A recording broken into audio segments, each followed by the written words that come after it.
and gentlemen, Murphy Rowe.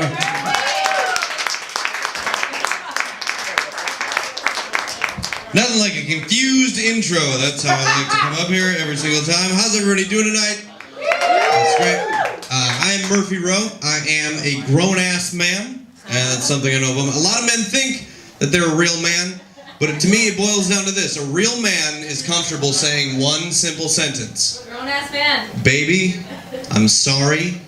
I was wrong. That felt great up my ass. I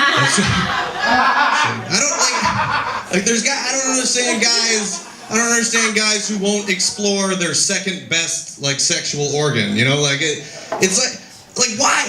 Are you afraid that someone's gonna call you gay if you know you and that just doesn't make any sense to me. It'd be like if you owned a Ferrari, but you were afraid to kick it into fifth gear because you were worried someone was gonna call you a race car driver. You know, it's I like speeding, but that doesn't mean I necessarily like to do it all the time in a giant circle with a bunch of dudes, you know, so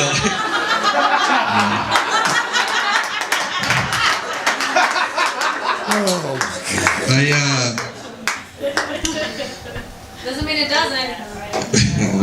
Smart lady over there. Guys, another thing that real men do, real men eat pussy. I think we can all agree with that. Real men eat pussy.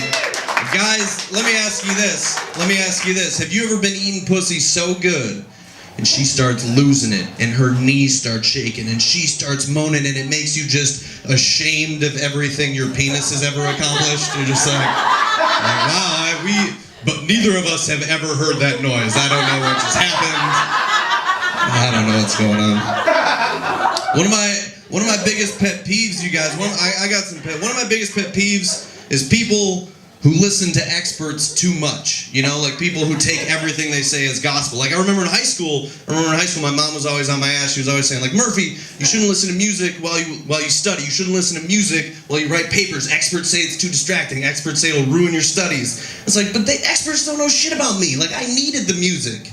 And yeah, music was distracting while I was writing papers, but it wasn't distracting me from getting my paper done.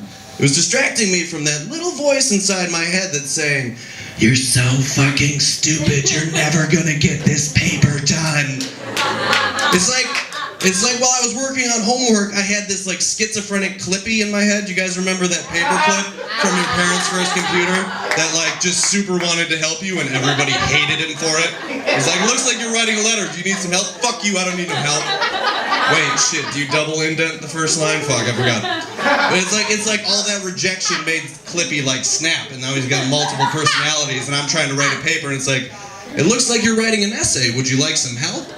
Because I know about 100 monkeys and 100 typewriters that could write a better thesis statement than that. When you're writing a paper, be sure to save early and save often. Because heaven forbid the world miss out on your take on Atticus Finch. You haven't written anything for 20 minutes. Maybe try a 5-minute free writing exercise. Or try hanging yourself with the power strip. It's just you don't need to listen to experts that much. You don't need, because in high school I remember experts always saying, don't do drugs. Don't do drugs, it'll change your brain chemistry. Don't do drugs, it'll change who you are. But in high school, I already fucking hated who I was. And I hated who I was to the point that I got super depressed about it. And an expert solution to that problem was to put me on a drug that changes my brain chemistry. It's what the fuck? And I was suicidal in high school, and they put me on Zoloft. And I don't know if you guys know this about Zoloft, but one of the potential side effects of Zoloft is that it can make you more suicidal. It's I feel like you might not be an expert about this thing, you know? This whole time, you could have been putting me on the fun drugs. I could have been hanging out with the cool kids this whole fucking time, and you got me on the pill that makes my dick work like a leaky faucet? What the fuck is wrong? And I get it. I understand that recreational drugs like marijuana don't do the same thing as Zoloft. Marijuana does not selectively inhibit my serotonin reuptake. I get that. But the goal of Zoloft, putting me on it, was to make me less suicidal, and it made me more suicidal. You want to know when I've never wanted to kill myself? Anytime I have more weed left. It's just I have a Netflix subscription and a microwave. I'm gonna have a good night. It'll be all right. right, thanks guys. You've been amazing. Happy Murphy Row. Murphy Row, everybody. Let him hear it.